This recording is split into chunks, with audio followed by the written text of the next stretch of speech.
सन 1932 में car manufacturing company के मालिक हेनरी फोर्ड को एक अजीबोगरीब खत मिला जिसमें लिखा था कि फोर्ड कार के इतने ताकतवर इंजन बनाने के लिए बहुत शुक्रिया। ये गाड़ी इतनी तेज है कि पुलिस और FBI भी मुझे पकड़ने में नाकाम रहते हैं। इस हैरानकुन खत के आखिर में जॉन डिलिंजर के दस्तखत थे।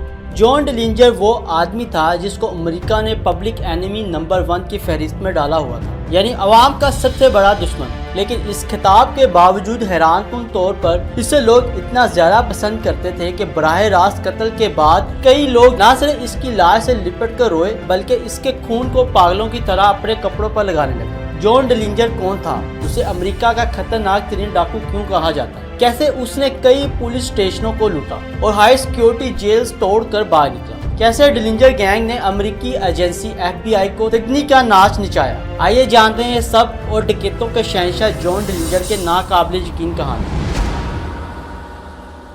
स्टोरी का आगाज जॉन डिलिंजर के 22 जून 1903 को इंडियाना अमेरिका में पैदा होने से हुआ। उसकी उम्र अभी 4 साल ही थी कि उसकी मां मर गई। डिलिंजर के बाप ने उसे बड़ी बहन के हाथ भेज दिया, जबकि खुद दूसरी शादी कर ली। जब कुछ अरसा बाद वापस आया तो दूसरी माँ के साथ उसकी बिल्कुल ना बनी, जिसकी वजह से वो बागी हो गया। तालीम अधूरी छोड़ती और खर्चे पूरे करने के लिए छोटी मोटी चोरियां शुरू कर दी। अभी वो टीन एज में ही था कि जब उसने किसी की कार चुरा ली, जिसकी वजह से वो शहर की पुलिस के लिए वांटेड मैन बन गया। अब उसे लगा कि पुलिस से बचने के लिए कुछ देर मंजर से गायब हो जाना चाहिए। यूं उसने अमेरिकन नेवी ज्वाइन कर ली, लेकिन वो वहाँ भी अपनी आदत से बाज ना आया। बिल आखिर किसी चोरी के इल्जाम में उसे नेवी से निकाल दिया गया। वापस आकर उसने जिंदगी को नए सिरे से गुजारने का सोचा। एक 16 साल लड़की से शादी की। कुछ वक्त ही गुजरा था कि फिर वो अपनी पुरानी आदतों पर वापस आ गया। डकैतियां चोरियां शुरू कर दी। एक दिन ये पुलिस के हत्थे चढ़ा तो पुलिस ने इसे गिरफ्तार किया और 20 साल कैद की सजा सुना दी। सजा के बाद उसे जेल भेज दिया गया, लेकिन पुलिस नहीं जानती थी कि जेल में डाकुओं का शहंशाह जन्म लेगा। जेल जाना डिलिंजर के लिए गेम चेंजर साबित हुआ, क्योंकि वहां उसे प्रोफेशनल मुजरिमों की कंपनी मिली, जिनमें कुछ बैंक डकैत भी शामिल थे। पहले उसने उनके साथ दोस्ती गांठी और फिर बड़ी बड़ी डकैतियों के लिए उनसे मशवरे और टिप्स लेता रहा। इसी तरह उन्होंने बड़ी डकैतियों के मंसूबे भी बनाए। खैर खुदा करके डिलिंजर की जमानत हुई, लेकिन उसकी बेखौफी देखिए कि उसने रिहाई के एक हफ्ते बाद ही बैंक में डकैती कर डाली। ये $10,000 लेकर फरार हो गया। इसी तरह उसने मुसलसल 3 महीनों में 4 बैंकों से भारी रकम चुराई। पुलिस उसकी तलाश के लिए जगह जगह छापे मार रही थी। उसे एक अपार्टमेंट से $2,000 कैश, चंद हथियारों और नक्शे के साथ गिरफ्तार किया गया। ये नक्शा उसके पीछे रह जाने वाले साथियों का एस्केप प्लान था कि वो कैसे जेल तोड़कर भागेंगे। उसे पकड़कर दूसरी जेल में डाल दिया गया, लेकिन तब तक उसके साथियों के पास नक्शे की कॉपी पहुंच चुकी थी। जॉन के साथी उस प्लान को इस्तेमाल करके तीसरे दिन ही जेल से फरार हो गए। अब उन्हें अपने लीडर को रिहा करवाना था। तीनों साथियों ने पुलिस की वर्दी पहनी और बच बचा के पुलिस स्टेशन जा पहुंचे, जहां डिलिंजर को कैद किया गया था। उन्होंने मकारी से वहां के जेलर को कहा कि उन्हें अथॉरिटीज की तरफ से भेजा गया है, जिन्होंने हुक्म दिया गया है कि डिलिंजर को रिहा किया जाए। जब जेलर ने शक होते ही इनकार किया तो उन्होंने उसे गोली मार दी। इन चारों के इकट्ठा होने के बाद अमेरिका में तरीकी डकैतियां हुई। अब तमाम बैंक वर्कर्स में खौफ बैठ चुका था, क्योंकि हर वक्त डिलिंजर के गैंग की तरफ से डकैती की तलवार सर पर लटकती रहती। जिस बैंक में डाका डालना होता उसकी पूरी जासूसी की जाती। सब बुलेट प्रूफ जैकेटें पहनते, असले से लेस होते, गाड़ी बैंक के सामने स्टार्ट खड़ी होती। बिल आखिर 1934 में डिलिंजर और उसके ग्रुप मेंबर्स ने सोचा कि अब बहुत पैसा जमा हो गया है, कुछ वक्त के लिए छुट्टियों पर चले जाते हैं।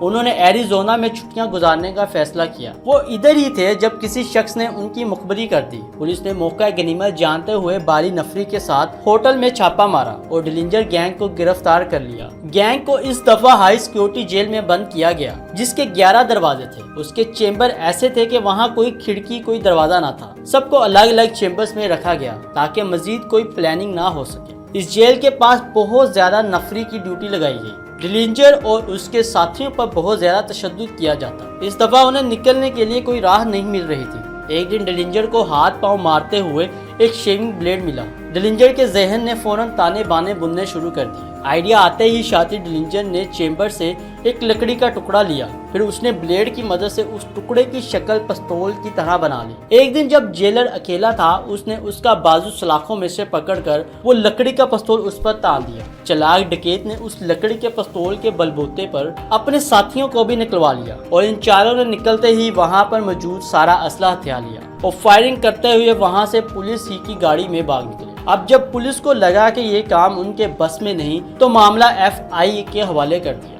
FIA ने 20 दफा उन्हें पकड़ने की कोशिश की, लेकिन वो हर बार भाग निकलता। डिलिंजर को वांटेड की लिस्ट में शामिल कर दिया गया। इधर फोर्ड कंपनी ने मौके का भरपूर फायदा उठाते हुए अपने एडवर्टाइजिंग इश्तिहार के लिए डिलिंजर का खत बमा तस्वीर हर जगह फैलाना शुरू कर दिया, जिसकी वजह से वो हर जगह मशहूर हो गया। वो तमाम नौजवानों के लिए आइडियल बन चुका था। ऊपर से उसका FBI के हाथ ना आना लोगों को बहुत ज्यादा अट्रैक्ट कर रहा था। यही वजह थी कि उसके लाखों फैन बन गए थे। मशहूरी के साथ ही उसका बाहर निकलना मुश्किल हो गया, क्योंकि लोग उसे पहचान लेते थे, जिसके लिए उसने प्लास्टिक सर्जरी करवाई, लेकिन उसका चेहरा ज्यादा तब्दील ना हो सका। अब FBI उसे सूंघने वाले कुत्ते की तरह जगह जगह ढूंढ रही थी, जबकि वो हर दफा उन्हें ही चकमा देकर भाग जाता। एक दफा FBI एजेंट्स ने उसके अपार्टमेंट को घेर लिया, लेकिन डिलिंजर फिर भी वहां से उन्हीं की गाड़ी लेकर भाग निकला। जून 1934 में एक मखबरी हुई, जिसमें बताया गया कि डिलिंजर अपनी गर्लफ्रेंड के साथ एक सिनेमा में मूवी देखने जाएगा।